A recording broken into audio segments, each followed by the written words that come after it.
You can also borrow somebody's dream. So you could go, oh, I like that dream. I'm going to add that to my dream. Yeah, that's my dream. You can't have my dream. G'day, I'm Peter Anthony. Welcome to Growth Tales. Christina Morgan-Meldrum is an expert on women in leadership. Expect to learn the value of constructive discontent, why you can borrow someone else's dreams, and why there are more Andrews in leadership than women. Here's Christina's story.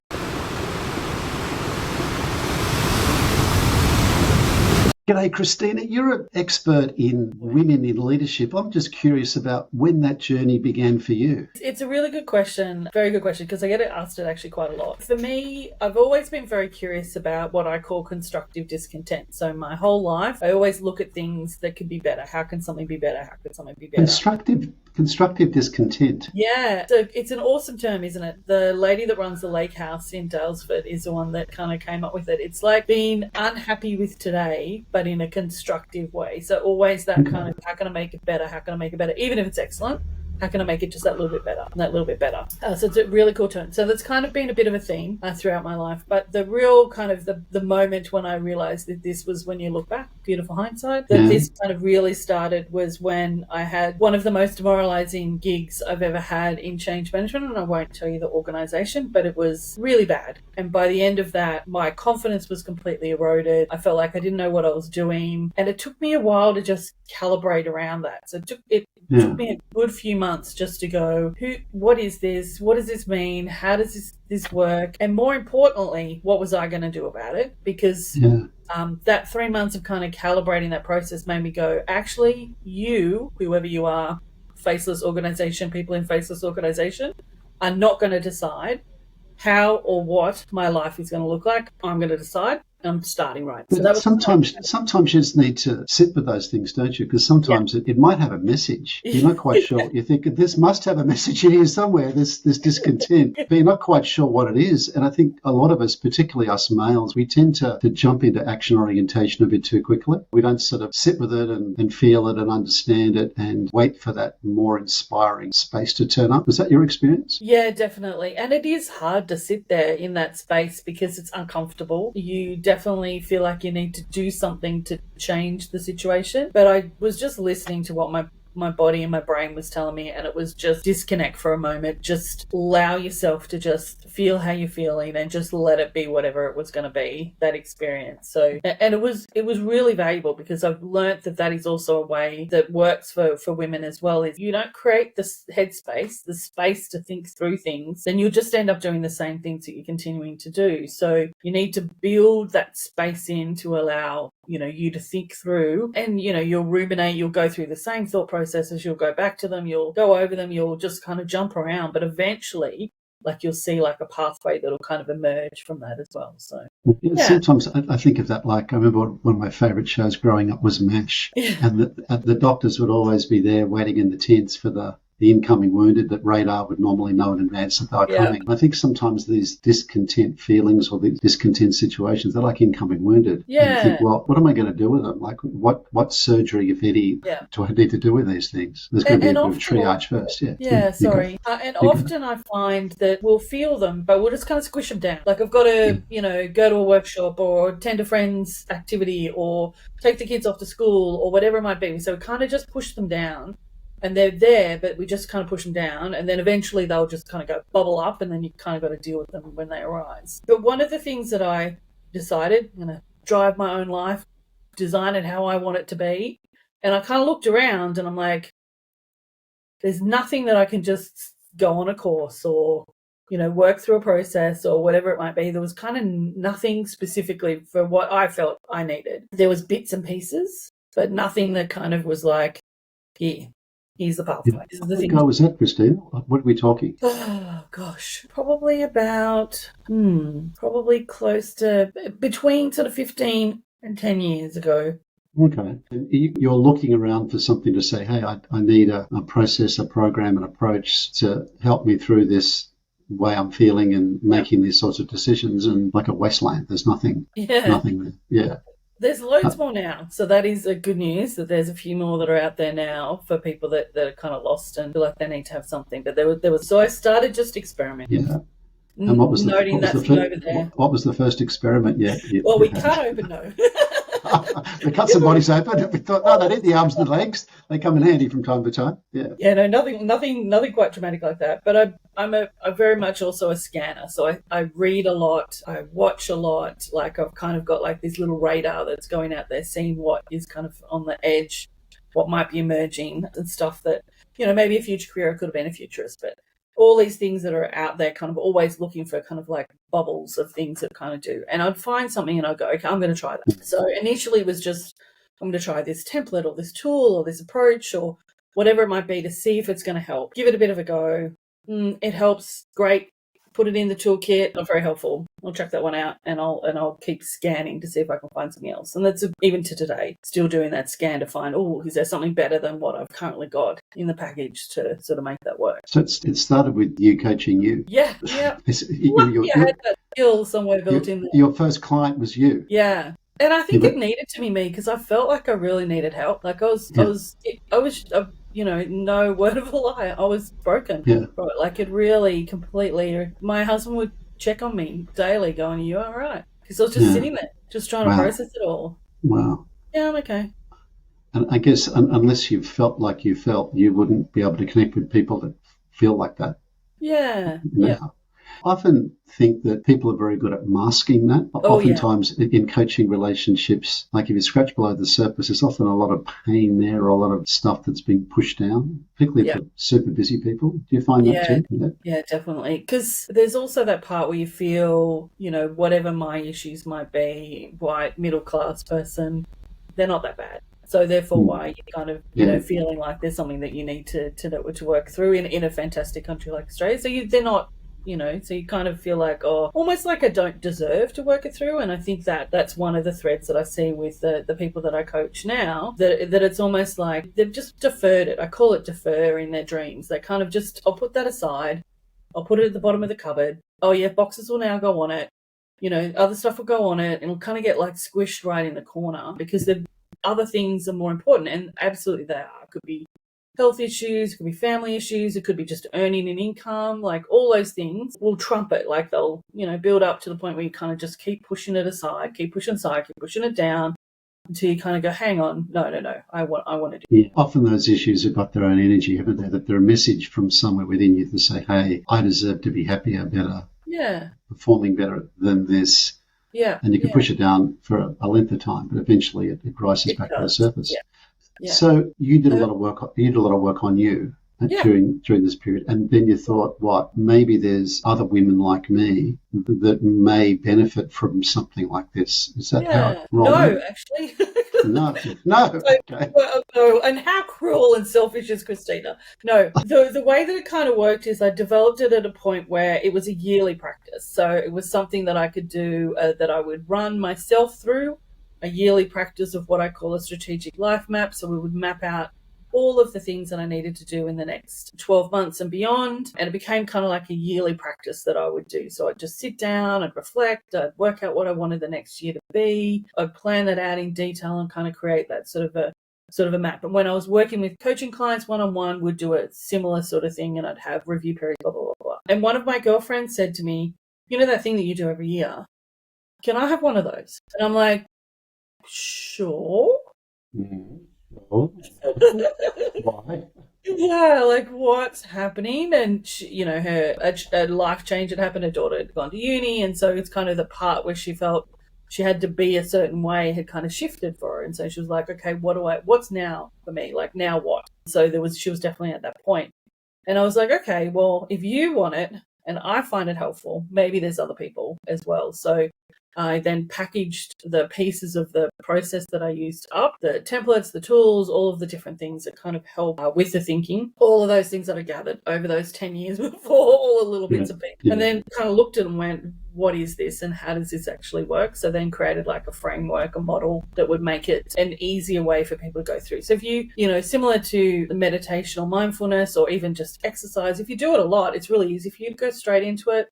So you don't find it, you have to, if somebody's brand new to it, that they really need a little bit of guidance, a little bit of structure to kind of make it work. So had to then unpack that so that I could go, okay, how would I lead somebody through this process to be able to do that? So. And do you think women have got particular challenges in leadership that men don't share or that don't apply to men? Are there unique challenges women face, do you think? Yeah, I think that there's a couple of things. One is that men, not always, but will tend to have a wife at home that does a lot of the burdens of the life burden, the activity from there. So I think that there's that kind of happens that means that you've got a little bit more space to kind of work it through. Unfortunately, women are the only ones that have wombs, so they're the only ones that can produce. Unfortunately, well, fortunately as well, but the only ones that can produce offspring, and then that also causes a delay in terms of their career and their aspirations in terms of what that happens. So there's a few things like that kind of make it a little bit harder. But I also think that due to and it's not exclusively for women, it's definitely not intended to be man bashing, but women tend to have that kind of reflective activity around them a little bit more. So even you're saying, that period of time that I took to just reflect, I was kind of allowing myself to do that. Whereas, it might be, and not always, but it might be a male trait to well, let's just get into action. Let's just do something. Let's, make something change. And so therefore I wouldn't have gotten the insights because I would have just, kind of repeated the same sort of behavior. So I think that there's a natural ability for them to do that because they do that with their girlfriends. They unpack things with their girlfriends. They talk things through. They talk it from all different angles, and they kind of, and don't always solve it. Sometimes it's just a matter of going, I just need to be heard. Here is my thinking. Here is the stuff that I need to go through. I want to be heard. I want to know someone. I want to be heard, and I want to know someone cares. Not with a solution, just with, hey, you care enough to listen to me and to care about how I'm feeling, without any solutions, recommendations packaged in. Yeah. So I think there's that element to it as well that women won't necessarily step in and solve. And, as you get more experienced as a coach as well, what's the question to ask. So the question is do you want, what sort of conversation are we having? And they'll be like, I just need to vent. Okay, no worries. Great. Vent. Yeah. Or the conversation could be, I don't know where to go from here. So let me just tell you the outline and then let's work through what solutions might be. So there's different kind of things you sort of learn how to sort of ask to get the right support. So I think there's that. And then it tends to be in the organisations, particularly that I've worked in, so financial services, media, education, you name it, all sorts of different ones. When you get a level of performance, you are tending to work with a lot of males just because of the nature of the businesses, the nature of the activities from there, and you'll have a different approach. So you'll just need to kind of work through how you work through it. So as a leader, a female leader, you've got to, sad to say, but you've got to be smart and likable. So you've got to have both. It's interesting. I was looking before we spoke today, I was just looking at some figures on women in leadership, and in the ASX 200 in Australia, there's only 17% of the companies have got female CEOs. Yeah. And 32% in senior management roles. I mean, that tells us lots of things, but one thing it can tell us is that if I'm a woman in a senior management position, I'm likely to have more male colleagues than female. Yeah, and just there's as a given. more CEOs in Australia called Andrew than females. There's more Andrews. There's more Andrews. Well, so we know who to blame. We're going to blame all the Andrews.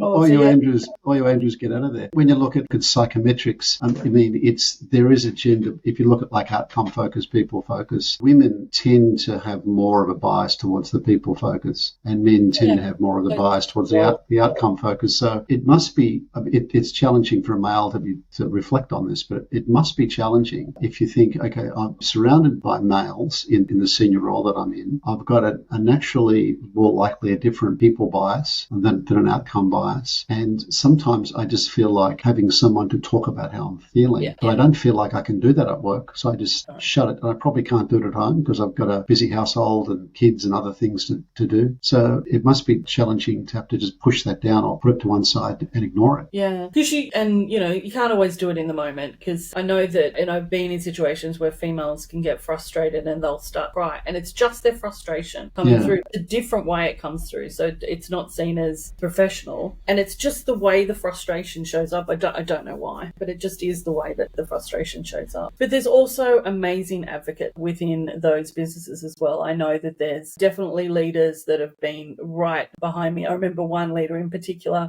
when I was at a steering committee and I was about to answer a question from a change bench, when he literally went like that. He put his hand in front of me to protect me. And I'm like, it's okay, I can answer this question. But that I was very, very endeared. I thought that was really quite sweet that they were like, hang on, we've got this sort of thing. So yeah. It's just a set of stages, or like. Oh yeah.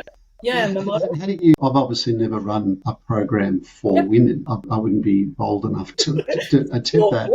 But I'm just wondering, are there like because you mentioned the first stage that you went through was just basically to sit with it, if you like, and just feel it and see what messages are rising out of it. Is that the first step in this process? It is. So I'll talk you through the model and the reasons why those parts are there, because that'll kind of help do it. The intent of the whole program is to design your life on purpose. So making deliberate and clear decisions about what you want and where you want to focus your energy and time. So the first step of that, and I call it a quest because I feel like it is something that it's not a one-off sheep dip course and then I'm done and I've now christened with all of the things that I need to do. So it's a bit of a quest we're going on. The first part of that quest is Reflection Revolution, where you will reflect back on the last 12 months and what has happened in that last 12 months from both a good and a bad perspective. So simplest form is what's gone well and what would I do different. So just that, there's other templates that sort of invoke different thinking, but that's the intention. The reason is you do that because you'll get a little bit of an idea about the areas that you want to improve, but they'll be incremental improvements. They'll be the things that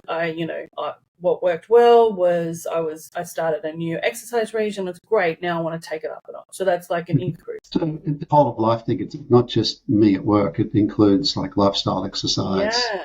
Other pieces too. Yeah, you've got to fit it around your life because it's not like you can go, well, those kids, I don't have them anymore.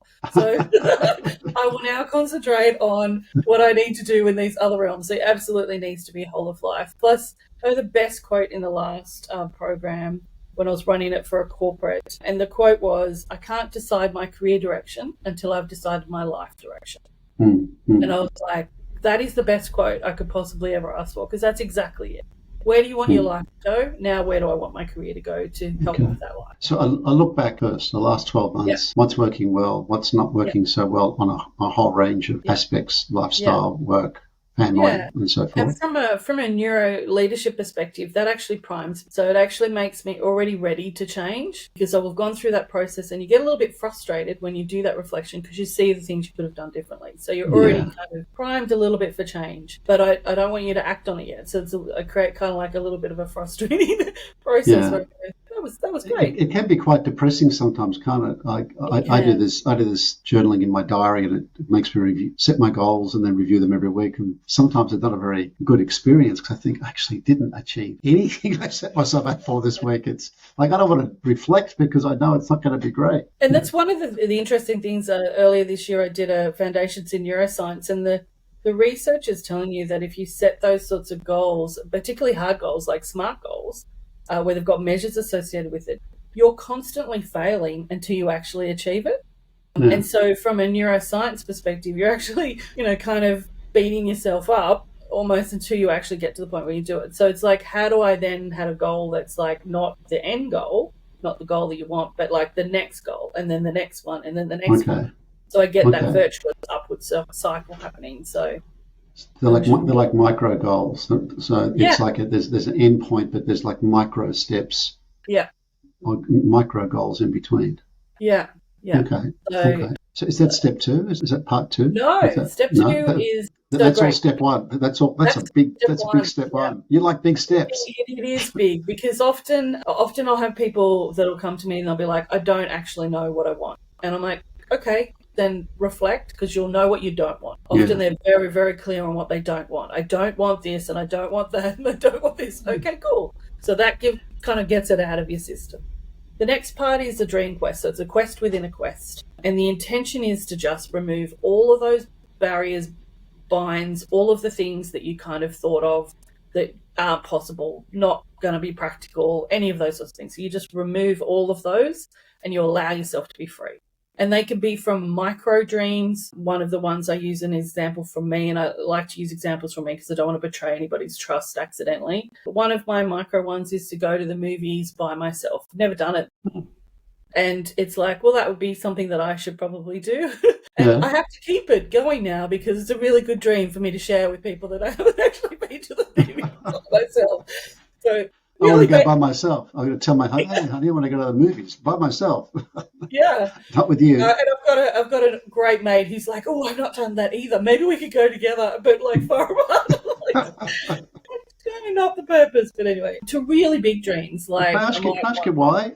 Why is that a dream? Like to go to a movie by yourself? I'm just curious. Well, it's just something super easy to achieve, and it's something I've never done that I'd like to see. So okay. But I have been to the movies by myself. I used to travel quite a bit. Yeah. And I'd be alone quite a bit. And some nights, if there was a good movie on, I'd go to a movie theatre. It's not a very pleasant experience when you walk in by yourself. Yeah. When you're sitting by yourself, it's fine. But walking in by yourself, think, who is this loser with no friends or no partner all by himself? Yeah, crazy. Yeah, whereas I'd be going, good on you. That's something I want to do. Good on you. Yeah, tick, tick, tick. Maybe you should be alone in the theatre. I'm going alone too. We could share alone. So that's part of step 2 we're talking about now, or part 2. Yes, step 2, which is called Dream Quest. And the reason for giving such a micro example is that I don't want people to go, oh, the only dreams I'm allowed to have are the really big dreams. It's like, no, you can have little dreams that say, I would really like to do a pottery course. Brilliant. Yeah. Write it down, because it starts to build your muscle around dreaming, and that's one of the things that we almost, as soon as you kind of hit, some sort of formal schooling, we start to sort of knock out of you. Don't dream that, don't paint it that color, don't do it that way, kind of like there's kind of rules and structure, so it allows you to kind of start to build that muscle back up. Do you think the women you're working with in leadership, do you think they have problems dreaming, or that they let their dreams go? Yeah Okay. Yeah, particularly when family comes into it, because they've obviously have a role to play in making sure that the family grows up. So not for any malicious reason or anything, but I do think that they just defer them. They just put them aside and then they forget about them. They're right in the bottom of the cupboard, squashed under 20 boxes, been there for 10 years. They've forgotten them entirely. And their life has changed. So those dreams I had then, probably not the dreams I have now. Yeah. Kind of need to reignite that process of doing that. So that really big dreaming. I encourage them, doesn't always work, but I encourage them to write down 100 dreams, because it starts 100? To really free up that thinking to the point where, you're like, well, I've got to get to 100, so I'm just going to write down a whole heap of things that seem crazy and wacky. But it allows you to sort of do that thing. So really free it up. That must be a great experience, sitting in a room full of people. Is this like a group? Are they doing this in a group? Yeah. So it's 100. It's done one-on-one, but I like the dynamics of the group, because you can also borrow somebody's dream. So you could go, oh, I like that dream, I'm going to add that to my dream. Yeah, that's my dream. You can't have my dream. Well, nobody owns the dreams. They're not, this is Peter Anthony's dream. It's been labelled and patented. Not quite that way. So you can actually have a little bit of flexibility. So that's 2. So we've kind of gone from about the past. We've gone from the past into the future. Yeah, way in. Next, I want you to just be free. It could be 20 years' time, it could be 10 years' time, whatever it looks like. So now we've got those 2 kind of polar opposite views. We've got like an incremental improvement, and we've got really big dreams. And then we kind of knit them together in the next part, which is where we do a directional design. So I literally give them 12 months, 5-year plan, and go, okay, I want you to plot what you're going to do, the top 3 goals you're going to focus on, and what you're going to do in the next 12 months to make them happen. So literally put it in a strategic life map, write it down. So I take 3 out of my 100? 3. You kind of mush the 2 together, and you take 3 things you're going to focus on for the next 12 months. Okay. Yeah. Okay. Some of those 100 could be rolled up into one chunk. Yeah. And then there's like a dream hierarchy you can do as well, which is kind of like the dream is fit and healthy. The reason I want to do that, so the why for that dream is because I want to be able to run multi-day workshops without being shattered. So this is taking an example from mine. And how I do that is, mindful of my snacks in the afternoon. I have a nap in the afternoon to make sure that I preserve my energy. Like they're kind of like the how. So it's kind of like subsets of kind of how that works. So have you heard any surprising dreams in the workshops, Christina? Yeah, there is a few. There's one person who realised that she had always wanted to be a doctor. Okay. So went down the pathway of getting her science, getting credits for the previous study that Do you she'd mind if I done. ask how old she was when she realised that she still wanted to be a doctor? Probably mid-30s. Mid-30s, and she thought, oh, I've always wanted to be a doctor, and that's not going away. Maybe I should pursue that. Yep. Yeah.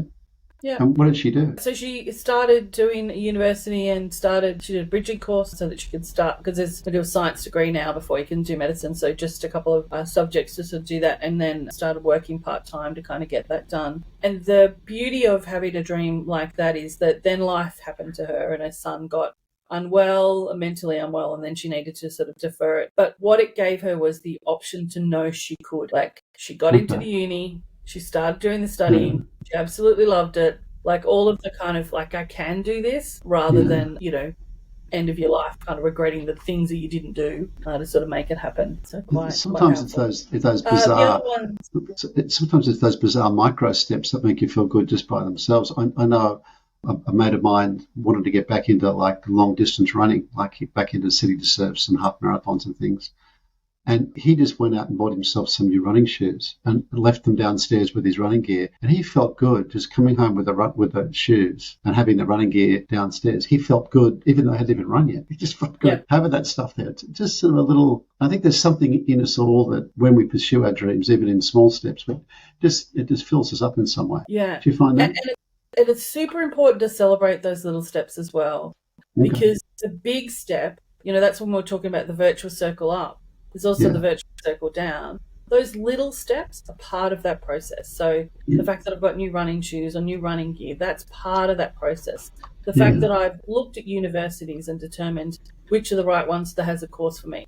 The fact that I've put a submission into, like, they're all steps. I bought the books that I need for the stuff. Like, they're all steps that say I'm heading in this direction. It's probably, it could be more complicated for some women in leadership too, because if they do have households and they do have children and they do have a partner, and there's a lot of other priorities ahead of theirs, so they could be pushing theirs to the bottom of the list. Could be. Do you find that? Yeah. Yeah. Or they could be having a conversation. So they could be saying, hey, kids, this is what I want to do with my life, and this is how I want to start doing it. Can I get you to help me achieve that by doing this for me?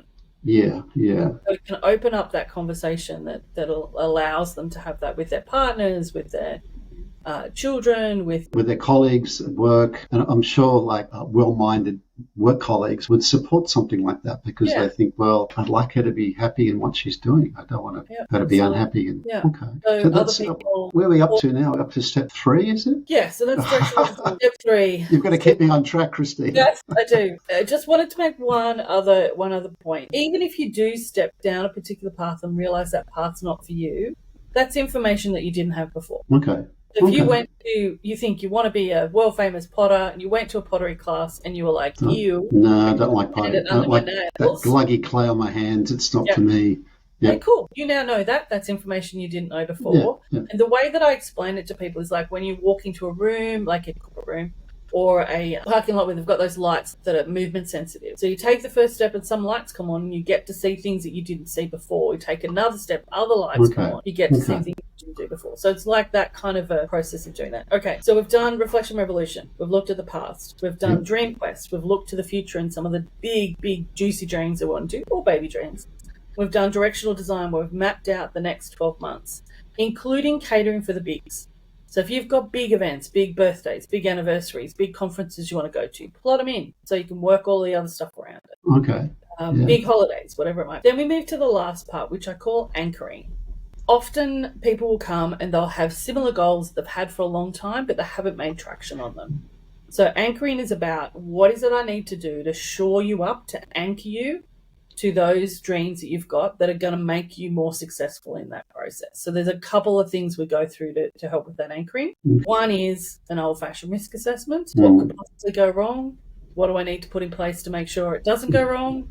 That's simple but very effective. It could also be identifying your values or guiding principles. I've moved a little away from values into guiding principles, because then if you've got a decision point, they'll help you know what decisions you need to make. So if I value, and my guiding principles are fun and collaboration and something that's intellectually stimulating. So I'm not the type of person that's going to be able to roll out something that somebody's done before and just pick up the template and go. That's not me. Mm. I love to be able to get into something where I go, I've got absolutely no idea how to do this. Awesome. Let me work it out.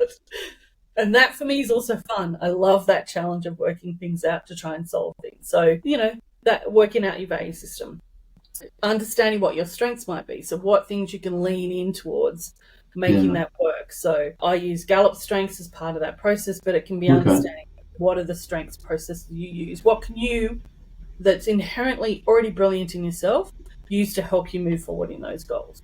Or, because we're in a group setting, somebody else in the room might be really, really good at something that you're not good at. So maybe you could do a swapping. They help you with your bit. I heard a great definition of strengths, or a great perspective on strengths a couple of weeks ago, because I used to think strengths were what I was good at, but she redefined strengths to say strengths are things that you do that make you feel strong, the things that you like, because you can be really good at something you don't like. You might have learned to do something or forced to do something or taught something in a role that you actually don't enjoy. You might be good at it, but it's not really a strength. Yeah. Strength is more something, hey, this fills me up. When I do this, I feel great. There's something about this that really resonates with me. Is that what you find in the program? Yeah, absolutely. And I also find that you would do it even if you weren't paid. Yeah, so, you love it. Yeah. The amount of times that I've got strategic thinking as one of my strengths, it doesn't mean people can't do strategic thinking. It's just a way it's defined. And I will often, people have a change strategy that they're not quite sure how to do a particular change, and I'll be like, ooh, let me at it. I'll give you a strategy. And I've sometimes sat with somebody, they've told me what their program's about. I've gone, there you go, there's your strategy within an hour. Like, it's something that's innately within my skill set to be able to do that. And I love doing it. Like, it's one of the things that I really, really enjoy. So there's strengths is one of those. And the last one, which is a little bit sounds counterintuitive. So when you set your goals and they're, the dreams that you've got and they're kind of there, if we use SMART goals, we've got that potentially virtuous circle where we're going down where it's really quite set. So what I do is I ask people, and this is from the work of Dr. Jason Fock, it's a contextual beacon, or it's a one word that's going to A contextual beacon. Beacon, yes. Okay. How fun is that? So it's a one word for the year that kind of helps you balance opportunity grabbing and achieving the goals you've kind of got, or the dreams you've kind of got. My word for this year, which I'm actually wearing, you can see, is Aurora. So it's for me to show up in, let me say that again. So the word is Aurora, and it's for me to create the right conditions for me to be brilliant. Aurora. Yeah. Is that like a constellation, Aurora, or is it a? Oh, it's the Northern and Southern Lights. So the Northern and Southern Lights. Yeah. Okay. So there's Australis, Aurora, and there's the. So it's like you're doing a bit of astro traveling at the same time. Yeah, but it's about, because those only happen on the right conditions. So it's about creating the right conditions for me to show up in all my brilliance. So yeah, so that's what the word is for this year. So all of the activities that I've done this year have been anchored around that word. That word then drives that opportunity for me to do the things that I've done this year. Okay, and then you feel like you're shining. Is that the feeling or the sense that you're after? Yeah. So it just feels like a guide. It feels like this is the word that guides through the year. Okay. Yeah. I'm still not 100% sure on next year, but I think it's going to be sparky. Because I want to spark. Sparky, okay. Little things. Sparkly bits. Sparky. Little sparkly bits. So I'm curious, for men in leadership roles, or men that are colleagues of women, of which there's probably going to be 60 or 70% of the female colleagues. What advice would you give to them about working with, like working under a female leader or working with one? What would you say, 2 pieces of advice you'd give to men in those roles? Yeah. Well, that's such a great question. Thank you. I'm curious myself. I'm curious is my question. Yeah. Well, I think one of the things that's been most helpful is that there has been many people throughout my career, and many senior men who have been advocates for me. So they will stop conversations and go, hang on a second, Christina, what did you just say? And being able to give the space for them, for females to be able to speak up is really important. The amount of times that it's happened where I've said something and literally a second later, a male has said exactly what I've said, like word for word. And then they're like, oh, we're going to do what blah, blah, blah said. I'm like, is there an echo in this room? So I literally just said that. We'll do what Bob said. Isn't that what Christina just said? Oh, but Bob said it. Oh, Bob said it with a male voice, therefore it's a better idea. Maybe I need to just lower my tone. It's a little easier for people to do. So I think that one, so advocating for them, asking their opinion, giving them the space to be able to talk is important. And one of the other things I think is also helping them show how to prove the evidence behind their ideas. So I had a great manager when I first started out in my career, and I'd get like an intuition around things. I'd be like, oh, we can't do that. And he'd go, why? And I'm like, I don't know why. We just can't. It feels wrong. And then he kind of encouraged me to really be able to shore up the evidence that said, we can't do this and here's the reasons why. So encouraging that. So not dismissing it, but just making sure you're kind of asking for, how do you know that? What's the stuff that helps? That means that in a more corporate environment, it's much easier for you to be able to say the things that that you feel intuition-wise, and then have the evidence that says, here's the reasons why. So it's like creating a space to allow her to have an opinion and to explain why she's got that opinion. Yeah. Yeah. And then the third thing is the load at home. So as somebody who may have kids and not even have kids, but to share the just life admin stuff and activities, so the cooking, the cleaning, all of those sorts of things that kind of happen as well. There is evidence to say that women carry 80% of that burden, the child rearing, the food preparation, all of those sorts of things. So just being able to step up and be able to help in that, and not as like I'm doing you a favour, but like it's 50-50. Sort of splitting the work and making sure that kind of happens.